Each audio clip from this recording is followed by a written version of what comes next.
Hello, ladies and gentlemen. My name is Przemysław Kwiecień. I'm Chief Economist of the XTB, and it's our final meeting this year. Today, we're going to talk about commodity markets. Most of all, we will discuss winners and losers of 2020, and we will start. We focus on commodities like silver, oil, coffee, copper. But traditionally, let's start with top news for investors on Monday, something that we usually start the week with because it's very important to be aware of what's going on and how to start trading. So obviously the top news today morning is the new COVID variant in the UK, new COVID mutation that is really scary because obviously we had a very tough year for the societies, for the economies, given that the virus complicated our lives and really took a toll on public health. And now with the UK, the risk is that it could be something new, it could be something different, and against the whole vaccine optimism that we witnessed throughout the last couple of weeks, this is certainly something scary because for the markets it's another unknown. We do not know whether vaccines will work against it. We do not know whether people who are already past their COVID experience, whether are they immune to this or not. So there's obviously a huge uncertainty, and we see some market reaction, especially in oil, where the risk is that this renewed lockdown will hurt oil demand once again. The Fed leaves rates unchanged and doesn't change the QE levels, but change the guidance. The Fed we will discuss in a minute. Among other news, Bitcoin is closing on 24K already. The Bitcoin bubble is really growing by the minute, nearly. Still no Brexit breakthrough. Another dates are passing. There is so little time until 2021, and we still do not know if the deal is there or not. This is certainly a huge thing if it collapses. I think markets still assume that there will be some kind of deal that will at least avoid all the chaos that would certainly be there unless there is a deal, because I cannot imagine this with UK especially struggling, and this new very negative news on the COVID.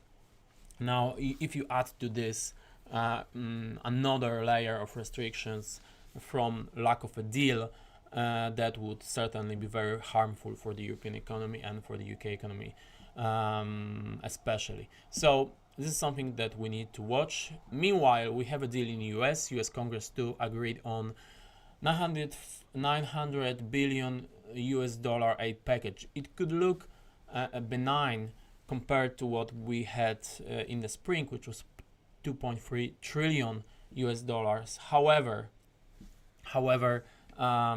this is still a significant amount of money, as this is around 4% of the US GDP. So certainly something that markets waited for a long time. However, with how the markets function, you need to be aware that this has been long consumed by especially indices that are sky high, and you could imagine that right now markets will take profits because look, the deal is there and there is no package in the waiting. So everyone who was just waiting for this could think, okay, this is now a good time to book some profits from it. Calendar for this week is relatively empty. We have some US releases. We have Bank of Turkey decision Thursday. Thursday will be off on many markets already. Friday is obviously holiday, so shorter week with few positions in the calendar, but with important developments elsewhere, like I said, especially around UK with this new COVID thing and Brexit negotiation. This will be two things that I will be focused until Christmas. All right, let's start with the Fed's decision.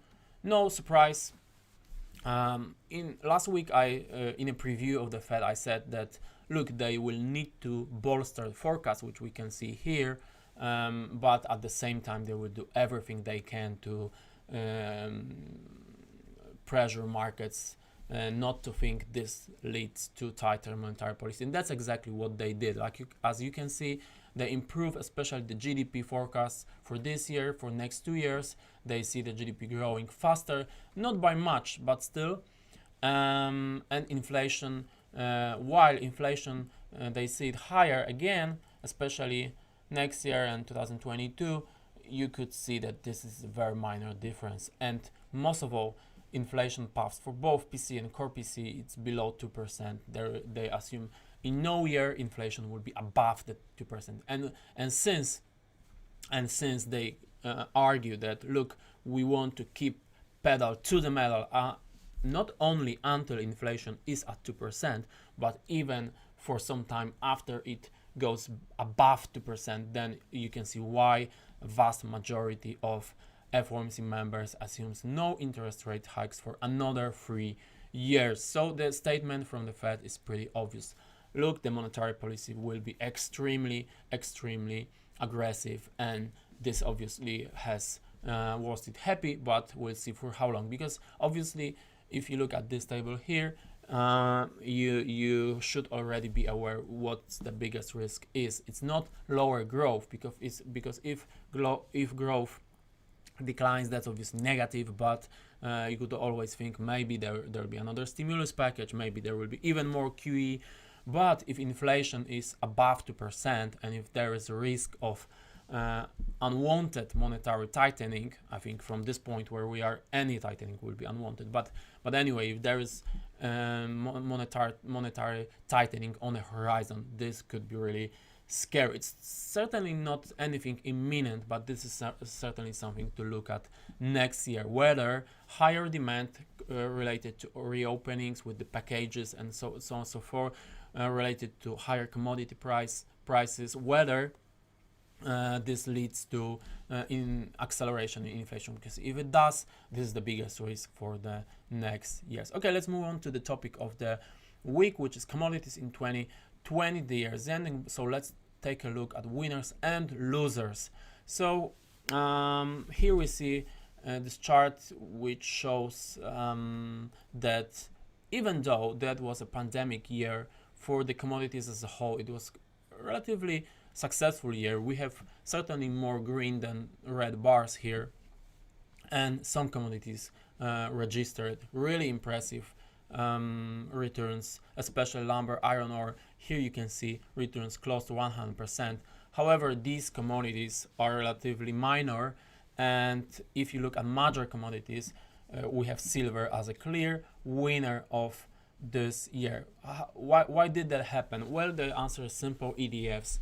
Basically, with the central bank's 0% policy, the capital is trying to look for alternatives. And while you see many assets being inflated, silver is one market that's been relatively forgotten for many years. It was rampant 10 years ago. We had also some popularity of the ETFs. We have a lot of speculation leading to silver prices above $30 per ounce, but then it just lost the momentum and prices collapsed and stayed low for the last couple of years. But this year, as you can see, the ETF demand is already much higher than it ever was.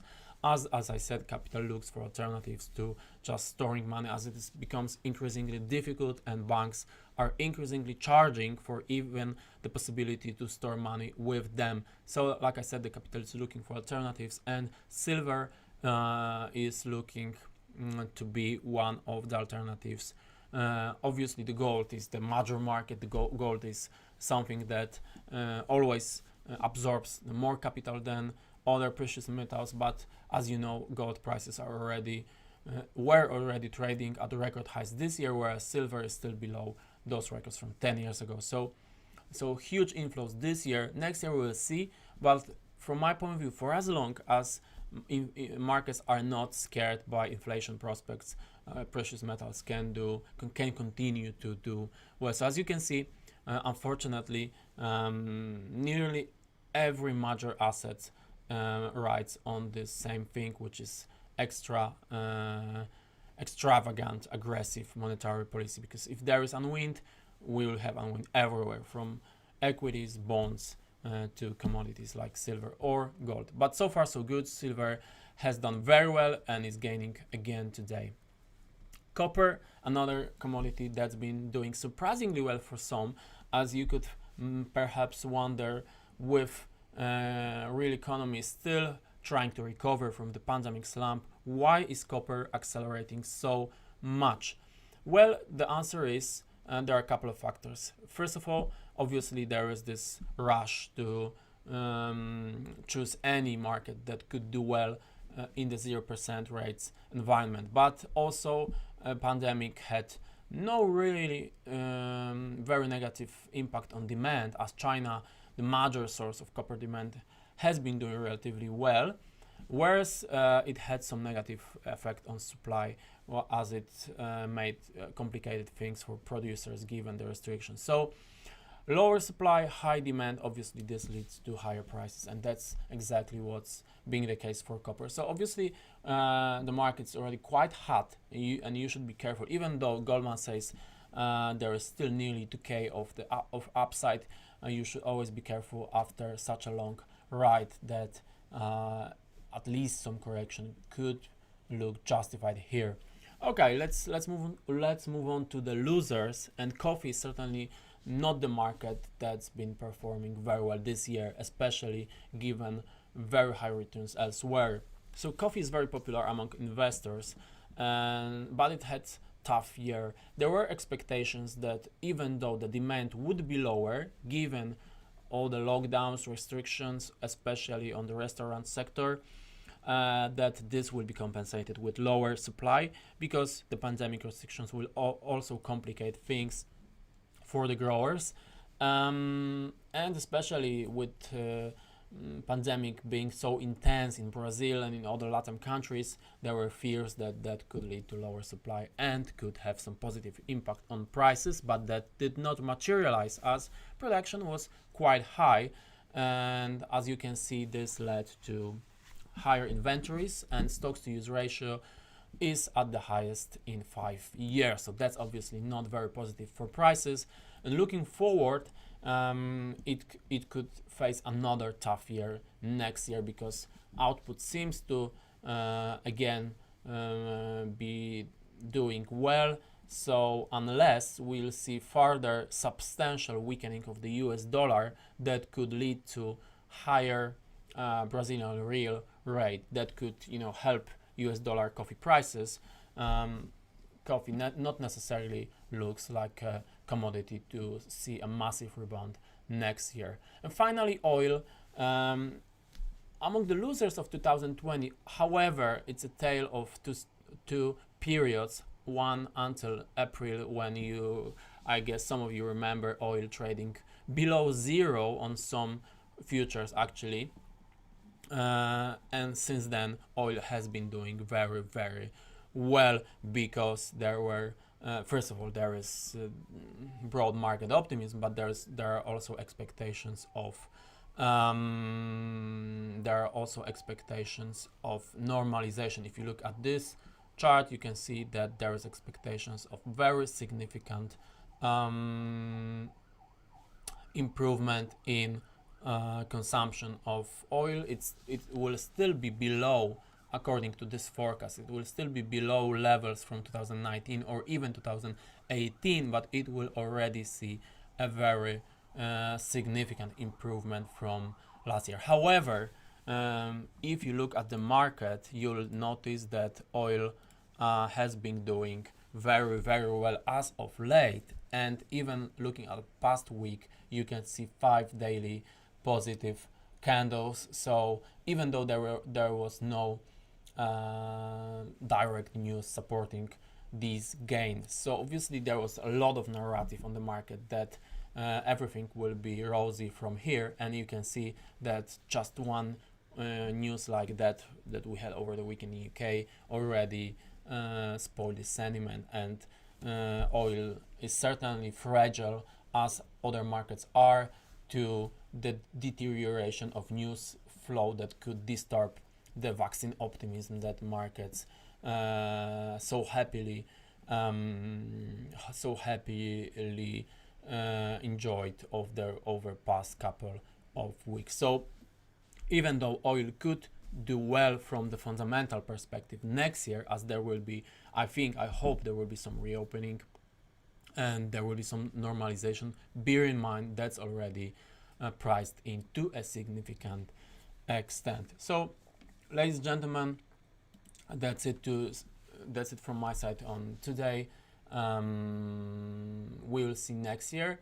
I'll also invite you to see our video on market outlook for 2021. It should be available on Xstation platform on Wednesday.